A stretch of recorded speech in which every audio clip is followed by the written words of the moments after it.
Chapitre 43. Voilà donc nos nouveaux acteurs posés. Le jeudi est venu, il est 8h30 du matin, et nous débouchons, monsieur de Violaine, mon beau-frère et moi, et une douzaine de gardes, tant partis de Villers-Cotterêts que recrutés sur la route, au tournant de la forêt, située à 400 pas à peu près de la Maisonneuve. Choron était, comme d'habitude, sur sa porte, son corps à la main. Dès qu'il nous aperçut, il jeta au vent les notes les plus sonores, et nous ne doutâmes point que la chasse ne fût certaine. Nous doublâmes le pas et nous arrivâmes. C'était quelque chose de charmant, comme goût et comme propreté, que l'intérieur de cette petite maison que M. de Violaine avait fait bâtir il y avait 8 ou 10 ans, et que l'on appelait la Maisonneuve. Je vois encore cet intérieur comme il m'apparut quand je mis le pied sur le seuil, avec son lit à rideaux verts, à gauche la cheminée garnie de 3 fusils, au chevet du lit une fenêtre égayée par un rayon de soleil d'hiver, au pied de ce lit une autre fenêtre, afin qu'on pût, sans sortir, inspecter les deux côtés de la route, un bahut plein de plats à grandes fleurs, et une collection complète d'animaux à 4 pattes et d'oiseaux empaillés. Parmi ces animaux, il y avait un affreux chien de berger de la couleur d'un loup, le poil hérissé, les yeux sanglants, la gueule ouverte et baveuse. Choron disait qu'il n'avait eu peur qu'une fois dans sa vie, et il avait éternisé la cause de sa peur. La cause de sa peur, c'était ce chien. Ce chien, avant d'être un chien empaillé, était un chien enragé. Choron taillait les arbres dans son petit jardin, situé en face de sa maison, quand il vit tout à coup ce chien qui faisait effort pour passer à travers la haie. Il comprit aussitôt, à l'aspect de ses yeux ardents, de cette bouche écumante, que l'animal était enragé, et il prit sa course vers la maison. Mais si bien que courut Choron, le chien courait mieux encore, de sorte que Choron n'eut ni le temps de fermer sa porte derrière lui, ni celui de prendre son fusil pendu à la cheminée. Tout ce qu'il put faire fut de sauter sur son lit et de rouler la couverture autour de son corps pour parer autant que possible aux morsures. Le chien sauta sur le lit, presque en même temps que Choron, et se mit à mordre au hasard ce ballot de laine au centre duquel était un homme. Mais tout à coup, Choron développa la couverture dans toute sa largeur, roula à son tour le chien dedans, et tandis que celui-ci se débattait, sauta sur son fusil et, à bout portant, lâcha les 2 coups à travers la couverture, qui se teignit de sang, puis se bossela convulsivement pendant quelques secondes. Mais bientôt les ondulations diminuèrent, et enfin cessèrent tout à fait, pour faire place au dernier frémissement de la vie qui s'éteint. Choron déroula la couverture, l'animal était mort. Choron avait empaillé le chien et l'avait monté sur la couverture sanglante qu'il mordait à belles dents.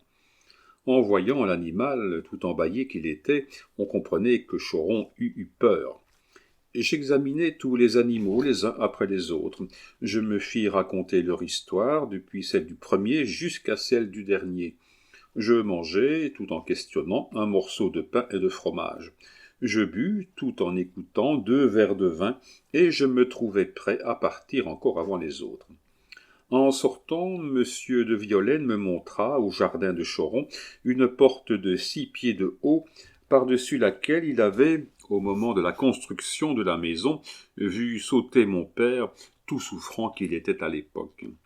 Cette tradition était arrivée jusqu'à Choron, qui avait plus d'une fois essayé d'en faire autant sans jamais avoir pu y réussir.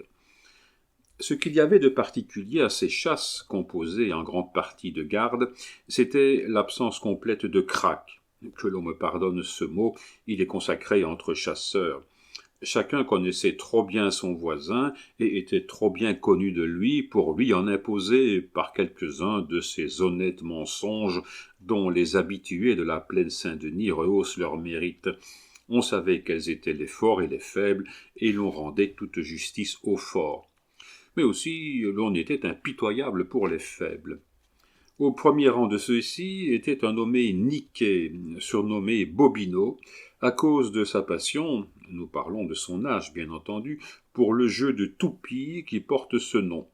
Il avait la réputation d'être un homme d'esprit, mais à cette réputation il joignait celle, non moins méritée, d'être le plus maladroit tireur de la troupe. On racontait donc les prouesses de Choron, de Monia, de Mildet et de Berthelin, mais on raillait à mort le pauvre Bobino. Ce à quoi il répondait par des coq-à-l'âne des plus plaisants, auxquels son accent provençal donnait une allure tout à fait amusante. Ce jour-là, M. de Violaine avait jugé à propos de changer le sujet de la raillerie sans en changer l'objet. C'était toujours Bobino que l'on faisait enrager, mais non plus à cause de sa maladresse. On le faisait enrager à cause de sa maîtresse. Bobino avait une maîtresse. Pourquoi pas?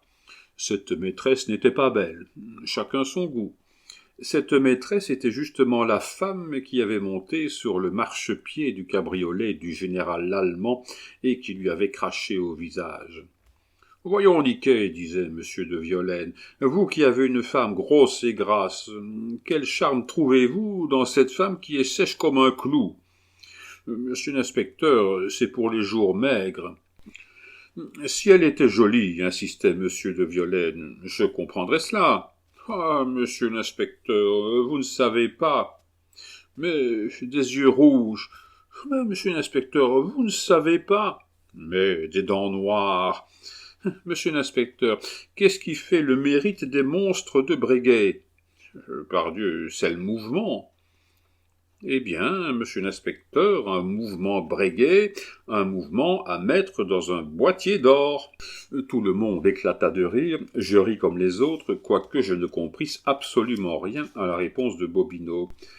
J'allais m'approcher de Bobino et lui demander à lui-même l'explication de sa plaisanterie, lorsque Choron nous fit signe qu'il était temps de se taire. Nous étions à 500 pas de l'endroit où le sanglier était baugé. À partir de ce moment, plus un chuchotement ne se fit entendre. Alors Choron fit part de son plan à l'inspecteur, lequel nous donna ses ordres à voix basse, et nous allâmes prendre nos places autour de l'enceinte que Choron, avec son limier qu'il tenait en laisse, s'apprêtait à fouiller. Je demande bien humblement pardon à mes lecteurs de me servir de tous ces termes de chasse, ni plus ni moins que le baron des fâcheux, mais ces termes seuls rendent ma pensée, et d'ailleurs je les crois tous assez connus pour qu'il n'ait pas besoin d'explication. Ma mère m'avait, comme on pense bien, recommandé à M. de Violaine. Elle ne m'avait laissé aller qu'à cette condition que M. de Violaine ne me perdrait pas de vue. Il le lui avait promis, et pour lui tenir scrupuleusement parole, il m'avait placé entre lui et Monia, me recommandant de me tenir entièrement caché derrière un gros chêne. Puis, si je tirais sur le sanglier et qu'il revint sur le coup, je devais m'accrocher à une branche de ce chêne, m'enlever à la force des poignets et laisser l'animal passer au-dessous de moi. Tout chasseur un peu expérimenté sait que c'est là la manière généralement adoptée en cette circonstance. 10 minutes ne s'étaient point écoulées que chacun était à son poste. Bientôt, la voix du chien de Choron, qui était tombé sur la piste, retentit avec une plénitude et une fréquence qui annonçaient son approche de l'animal. Tout à coup, on entendit craquer les arbres du fourré. Je vis pour mon compte passer quelque chose, mais avant que j'eusse le temps de porter mon fusil à mon épaule, ce quelque chose s'était évanoui. Moina envoya un coup de fusil au jugé, mais lui-même secoua la tête en signe qu'il ne croyait pas le moins du monde avoir touché l'animal. Puis, un peu plus loin, on entendit un second coup de fusil, puis un troisième, lequel fut immédiatement suivi du cri d'Alali, poussé du fond de ses poumons par la voix de Bobino. Chacun courut à l'appel, quoique, en reconnaissant la voix de l'appelant, chacun pensa qu'il allait être dupe de quelque nouvelle mystification inventée par le spirituel loustic. Je courus comme les autres, et je dois même dire que je courus plus fort que les autres. Je n'avais jamais assisté à l'hallali d'un sanglier, et je ne voulais pas manquer un pareil spectacle. Monsieur de Violaine avait beau me crier de ne point me presser, je n'écoutais rien. J'ai dit que tout le monde avait cru à une mystification. L'étonnement de tout le monde fut donc sans pareil lorsque, en arrivant sur la route de Dampleux, qui coupait comme la barre d'un T l'allée transversale dans laquelle nous étions posés, nous vîmes au milieu du pavé Bobino assis tranquillement sur son sanglier. Pour compléter ce tableau, qui pouvait servir de pendant à la mort du sanglier de Calydon tué par Mélagre, Bobino, affectant l'insouciance d'un homme habitué à ces sortes de prouesses, son brûle-gueule à la bouche, battait le briquet pour se procurer du feu. À son premier coup de fusil, l'animal avait roulé comme un lapin et n'avait plus bougé de l'endroit où il était tombé. On devine facilement le concert de félicitations demi-railleuses qui s'éleva autour du vainqueur, lequel, prenant son air dégagé et coiffant sa pipe d'un bonnet de papier pour que le vent n'emportât point l'amadou, répondit entre deux bouffées de fumée « Eh oui, voilà comme nous le carambolons, ces petites bêtes, nous autres Provençaux !» Et en effet, il n'y avait rien à dire, le carambolage était parfait. La balle avait frappé l'animal derrière l'oreille. Moina, Mildet, ni Berthelin n'eussent pas fait mieux. Choron arriva le dernier, sans faire un pas plus vite que l'autre. Aussitôt qu'il apparut, sortant de la forêt avec son limier remis en laisse, nous le vîmes fixer son regard étonné sur le groupe que nous formions et dont Niquet était le centre. En voyant venir Choron, nous nous écartâmes pour qu'il pût voir ce que nous voyions sans pouvoir y croire. « Que me chante-t-on, Bobino » cria-t-il du plus loin qu'il put pour être entendu. « On me dit que le sanglier s'est jeté dans ton cou comme un imbécile. » Ah, qu'il se soit jeté dans mon cou ou que mon cou se soit jeté dans lui, il n'en est pas moins vrai que le pauvre Bobino va avoir des grillades pour tout son hiver, et qu'il n'y aura que ceux qui pourront lui rendre l'appareil d'invité à en manger chez lui. À part, bien entendu, monsieur l'inspecteur, ajouta Bobino en soulevant sa casquette, lequel le fera toujours honneur et plaisir à son très humble serviteur quand il voudra bien goûter de la cuisine de madame Bobine. C'est ainsi que Niquet appelait sa femme, attendu qu'à son avis, Bobine était tout naturellement le féminin de Bobino. Merci, Niquet, merci, dit M. de Violaine, ce n'est pas de refus. Pardieu, Bobino, dit un des gardes nommé François, et qui était frère du domestique de M. de Violaine, les Montmartre, que j'ai déjà eu l'occasion de nommer plusieurs fois. Comme il ne t'arrive pas souvent de faire des coups pareils, avec la permission de monsieur de Violaine, il faut que je te décore. Ah, décore, mon ami, décore, dit Bobino. Il y en a plus d'un qui a été décoré sous l'autre et qui ne le méritait pas autant que moi. Bobino était injuste. Sous l'autre, on ne prodiguait pas les décorations, mais la passion l'aveuglait. Bobino, après avoir été terroriste en 1793, était royaliste enragé en 1815, partageant en cela les opinions de sa bien-aimée de la rue de Soissons. Et Bobino continua de fumer avec le calme le plus comique, tandis que François, tirant un couteau de sa poche, s'approchait de la partie postérieure du sanglier, dont il prit la queue que d'un seul coup il sépara du corps. À la grande stupéfaction de tout le monde, le sanglier, tout en demeurant immobile, poussa un grognement sourd. « Eh bien, qu'est-ce donc, petit ?» demanda Bobino, tandis que François attachait la queue de l'animal à la boutonnière de son vainqueur. « Il paraît que nous tenions à ce bout de ficelle. » Le sanglier poussa un second grognement et gigota d'une patte. « Bon, dit Bobino, bon, nous avons le cauchemar comme ce pauvre Moquet. » Le cauchemar de Moquet était devenu proverbial.